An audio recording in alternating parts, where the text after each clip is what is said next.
Hey guys, I'm Stephanie, and this is Steph Stove. How many of you go to the store and get this big old ham, and you're like, how do I cook it? What do I do with it? Today, I'm going to show you how to make this big, beautiful holiday ham. Simple, easy, and super juicy and delicious every time. So, let's get started. All right, first thing we need to do for this recipe, I'm going to unlock my oven here. Give it just a second. We're going to unlock it and we're going to preheat it to 325 degrees.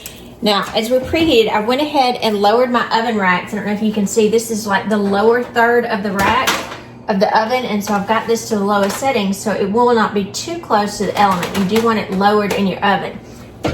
Now, we're just going to wait for it to come up to temperature and get our ham ready. Right, we're moved over to the sink here, and to get ready to prep our ham, I'm going to be using a roasting pan for this, and I like my deep roasting pan. So if you don't have one of these, I'll tell you how to kind of create one on your own. But for mine, it's about 16 inches long. I think it's 12 inches wide, and it's 3 inches deep. It does have a rack in it to keep my ham from touching the bottom and into the juice. So since my sink is fairly deep, I'm just going to set it over here in the sink where I get things ready. I'll move over, this big old ham here. Now I have a few preferences on hams that I'll go over, not necessarily brands, but types of ham. Now, first thing we need to do is get our scissors and cut off this netting right here. I'm gonna save this because this will tell you the size of your ham, but this netting, another quick thing you could do with it, don't throw this away. You can kind of scrunch it up if you want to, roll it over and tie it. And this is really good. I usually tie it a couple times to scrub your pots with. And I'll show you. Here's another one that I already had that I've been using. So you don't have to buy extra pads. Just kind of roll these over. And they're abrasive enough, but they're not too abrasive, where they'll help scrub out your pan. So you can wash these off and save these. Now, for our ham, I told you there's a couple of types of ham that I really prefer. Number one, I like a spiral sliced ham. Reason why is when you're cutting it, this is already pre-cut in little spiral slices, so it's much easier when it's going to serve to get even slices. That's one thing I like. I like a hickory smoked honey ham because I like the good flavor that it has in there. I also like a ham that you'll see got the bone in, because the bone adds a lot of flavor to it, and the bone I'll save later to make some soup. Now, most of your hams will come with, let me cut this off so it won't be quite so loud, will come with, I would say, some kind of a season packet. What do you do with this? Trash it. In my opinion, I don't use it. I don't like it. If you want to add a lot of seasons, you can to it, but that will make it super taste just like honey. We want our ham to taste like ham, not like honey. So cut this off very carefully, and I usually do this over the sink. Cut the top section off first so I can kind of expose it, and that way if I have anything dripping, because it will be a little drippy, you don't want that on your cabinets and your floor. So a good pair of kitchen scissors. If you don't have a set, you definitely need them. They're very, very useful. All right, put that to the side, just enough to where I can get it out. Go ahead and make sure your hands are nice and clean. I'm gonna lift this out, and you can see there's generally a piece right here that is protecting that little bone part. Take this off, don't leave that on. Move this over to the side.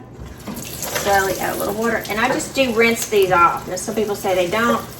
I don't like to rinse a lot of chicken and stuff, but I want everything off of my ham. Get you some paper towels after you do it, and then pat it dry. You don't want it really wet. Now, all right, this particular ham, I'm going to take it and put it in my roasting pan, cut side down. So, just so you can see what I'm talking about, this flat part is down against my roasting rack. Now, I'm gonna pause just a second and give my hands a good wash with some soap, and I'll be right back. All right, now that I've got nice clean hands, I'll move over a little so you can see what's going on just a little bit better. Again, our ham is cut side down. That's very important. In the bottom of our roasting pan, you want to take about 2 cups of water. Now, you can use apple juice. You can use Dr. Pepper is really good. You can use Coke and pour it over the top. You can use pineapple juice. Again, if you're using a juice and pour it over your ham will become extra sweet. I don't prefer my hams extra sweet. I want them to taste like ham. So I try to do just water over here. Because these hams are fully cooked. What you're doing is you're reheating them and just kind of bringing them back to temperature. They're already cooked.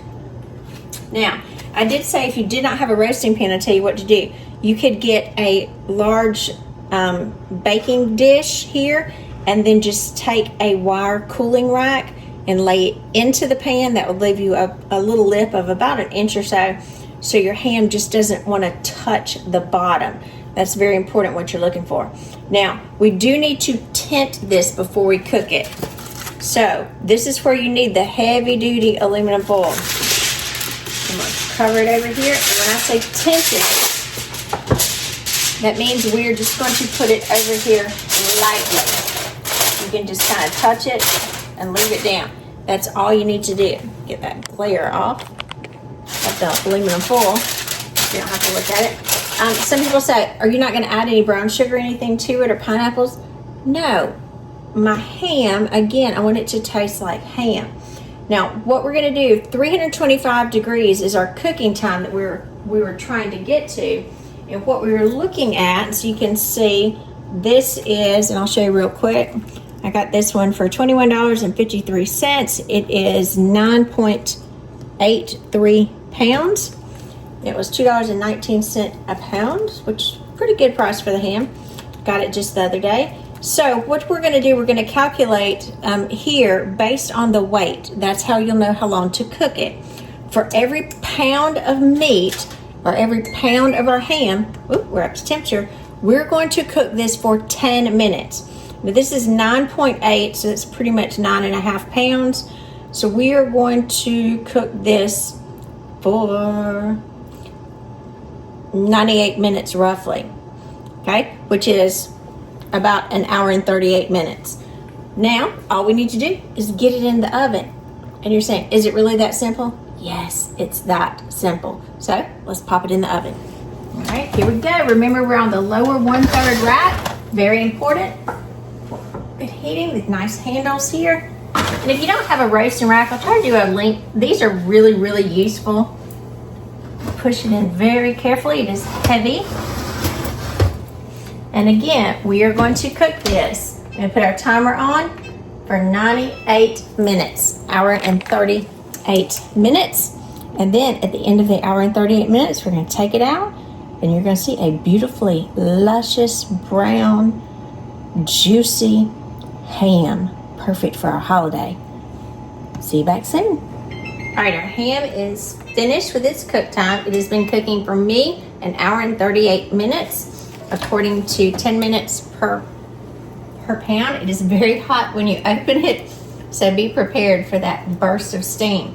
Remember, the water at the bottom does help with moisture and produce a lot of steam, so be careful when you open it. Likewise, be careful as you pull it back.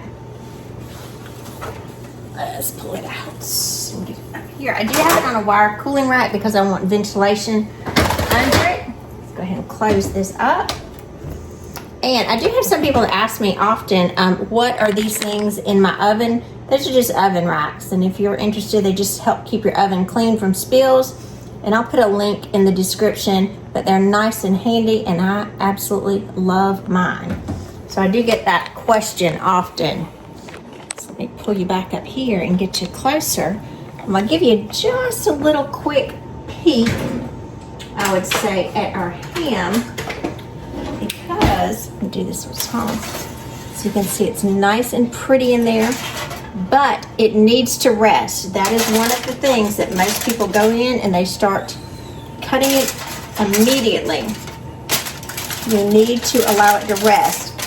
So I'm going to keep it tinted to keep that heat in. Now it will continue to cook because this is what we call the carryover cooking.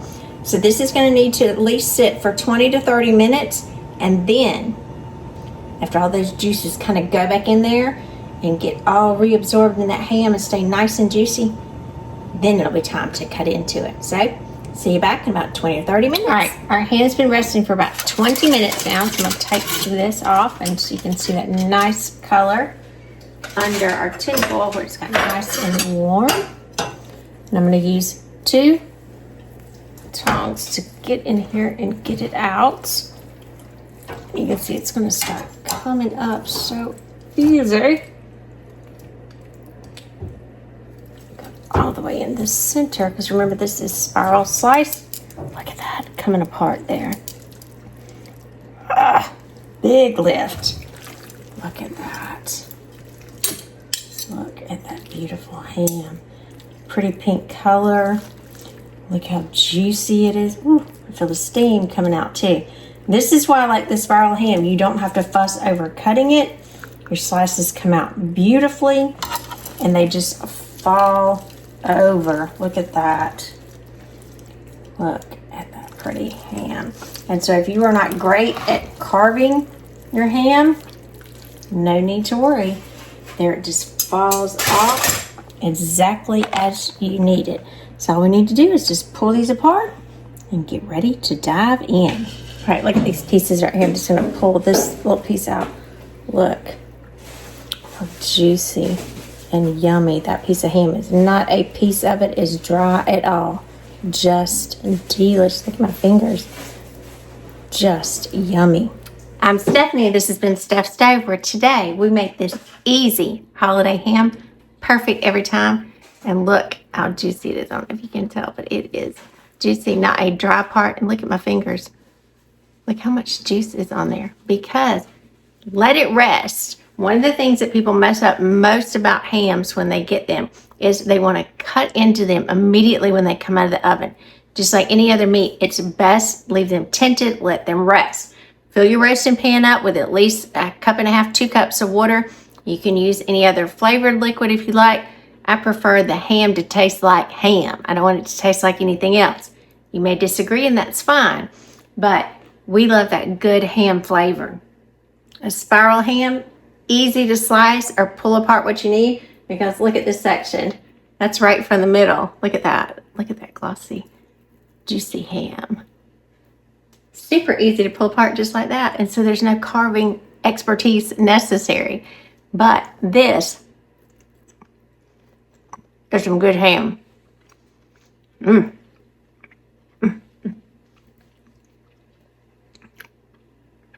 Oh man, that's some good ham flavor. Perfect for your holiday table, perfect for any gathering you want to have.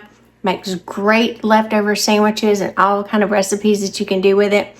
Just delicious. So I do hope you try this easy ham recipe for your holiday table as well, or any day that you want to enjoy it. Remember, give us a thumbs up, click that subscribe button for more great content like this. Steph's Stove, we're making memories, one dish at a time. Thanks for watching, guys. Have a wonderful evening.